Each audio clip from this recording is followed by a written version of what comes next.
আসসালামু আলাইকুম ওয়া রাহমাতুল্লাহ। প্রিয় দর্শক, আজকে আমি আপনাদের এমন একটি জিকির সম্পর্কে বলবো যে জিকির করে আল্লাহর কাছে আপনি যত কঠিন কিছুই চান না কেন, আল্লাহ আপনাকে তা দিয়ে দিবেন। এই জিকিরটি আমরা সবাই জানি, কিন্তু এই জিকির দিয়ে আমল করার নিয়ম আমরা জানি না। আজকের ভিডিও জুড়ে আমরা সেটি জানব। আমাদের জীবনে আমরা এমন সব পরিস্থিতির সম্মুখীন হই যখন আমাদের দেয়ালে পিঠ ঠেকে যায়। এমন সব কাজ আমাদের সামনে চলে আসে যেগুলো সম্পাদন করার কোনো উপায় আমরা খুঁজে পাই না। এ ধরনের কঠিন সময়গুলোতে নিজের কার্যসিদ্ধির উদ্দেশ্যে এবং মনের বাসনা পূরণের জন্য আল্লাহর শরণাপন্ন হওয়া ছাড়া আর কোনো উপায় থাকে না। এমন সংকটময় সময়গুলোতে আল্লাহর সাহায্য প্রাপ্তির জন্য রাসূলুল্লাহ সাল্লাল্লাহু আলাইহি ওয়াসাল্লাম আমাদের একটি আমল শিখিয়ে গেছেন। তা হলো ইসমে আজম এর আমল। কিন্তু কি সেই ইসমে আজমের আমল? এই বিষয়ে কি বলে গেছেন বিশ্বনবী সাল্লাল্লাহু আলাইহি ওয়াসাল্লাম? চলুন জেনে নেওয়া যাক। ইসমে আজম হলো আল্লাহ তাআলার মহান নাম। ইসমে আজমের মাধ্যমে যদি আল্লাহর কাছে কিছু চাওয়া হয়, তবে তিনি বান্দার সেই চাওয়া পূরণ করে দেন।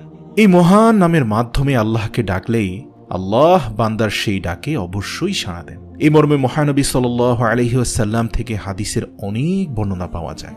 বহু ইসলামিক স্কলার এই সম্পর্কে বলেছেন, ইসমে আজম হলো আল্লাহ তাআলার মূল নাম, অর্থাৎ আল্লাহ। আমরা জানি যে আল্লাহ তাআলার অনেক গুণবাচক নাম রয়েছে। সেই সকল নামের মাঝে মূল যে নামটা সেটা হচ্ছে আল্লাহ।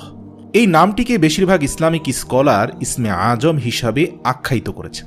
কোনো বান্দা যখন তার অন্তরের অন্তঃস্থল থেকে ইসমে আজম অর্থাৎ আল্লাহ বলে জিকির করে এবং আল্লাহ রব্বুল আলামিনের কাছে মনের একান্ত বাসনা পূরণে কিছু চায়, তখন আল্লাহ তাআলা তার বান্দার সেই চাওয়া কবুল করে নেন। ইসমে আজম সম্পর্কে রাসূল সাল্লাল্লাহু আলাইহি ওয়াসাল্লাম তার জীবদ্দশায় আমাদের অনেক কিছু শিখিয়ে গেছেন। হাদিসের বর্ণনায় পাওয়া যায়, হযরত আব্দুল্লাহ ইবনে বুরাইদা রাদিয়াল্লাহু তার বাবা থেকে বর্ণনা করেন, রাসূল সাল্লাল্লাহু আলাইহি ওয়াসাল্লাম এক ব্যক্তিকে এই দোয়াটি বলতে শুনেন। দোয়াটি হচ্ছে, আল্লাহুম্মা ইন্নী আসআলুকা বিআন্নী আশহাদু আন্নাকা আনতাল্লাহ লা ইলাহা ইল্লা আনতাল আহাদুস সামাদুল্লাযী লাম ইয়ালিদ ওয়া লাম ইউলাদ ওয়া লাম ইয়াকুল লাহু কুফুয়ান আহাদ। অর্থ, হে আল্লাহ, আমি তোমার কাছে প্রার্থনা করছি আর সাক্ষ্য দিচ্ছি যে তুমি একমাত্র আল্লাহ, তুমি ছাড়া অন্য কোনো মাবুদ নেই। তুমি একক সত্তা, স্বয়ং সম্পূর্ণ। তুমি কাউকে জন্ম দাওনি এবং কেউ তোমার থেকে জন্মগ্রহণ করেনি, আর তোমার সমকক্ষ কেউ নেই। রাসূলুল্লাহ সাল্লাল্লাহু আলাইহি ওয়াসাল্লাম ওই ব্যক্তির মুখে এই বাক্যগুলো শুনে বললেন, সেই মহান সত্তার শপথ যার হাতে আমার জীবন, নিঃসন্দেহে এই লোক আল্লাহ তাআলার মহান নাম ইসমে আজম এর উসিলায় তার কাছে প্রার্থনা করেছে, যে নামের উসিলায় দোয়া করা হলে তিনি কবুল করেন এবং যে নামের উসিলায় প্রার্থনা করা হলে তিনি দান করেন। সুবহানাল্লাহ।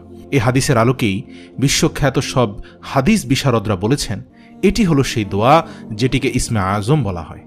হাদিসের বিখ্যাত ব্যাখ্যা গ্রন্থ ফাতহুল বারিতে আল্লামা ইবনে হাজার আসকালানি রাহিমাহুল্লাহ আলাইহি এই হাদিসটিকে ইসমে আজম এর সবচেয়ে নির্ভরযোগ্য ও বিশুদ্ধ হাদিস হিসাবে আখ্যায়িত করেছেন। এই ইসমে আজম পড়ে আল্লাহ তাআলার কাছে মনের আশা আকাঙ্ক্ষা পূরণ করার জন্য দোয়া করলে অবশ্যই আল্লাহ পাক বান্দার মনের সব ভালো ও কল্যাণকর আশা পূরণ করবেন। আর তাই আমাদের প্রত্যেকেরই উচিত নিজেদের একান্ত কল্যাণকর ইচ্ছাগুলো পূরণে দৃঢ় ঈমানের সাথে ইসমে আজম এর আমল করা। আল্লাহ তাআলা মুসলিম উম্মাহকে নিজেদের জীবনের সব আশা আকাঙ্ক্ষা পূরণে ইসমে আজম এর আমল যথাযথভাবে করার তৌফিক দান করুক। আমিন।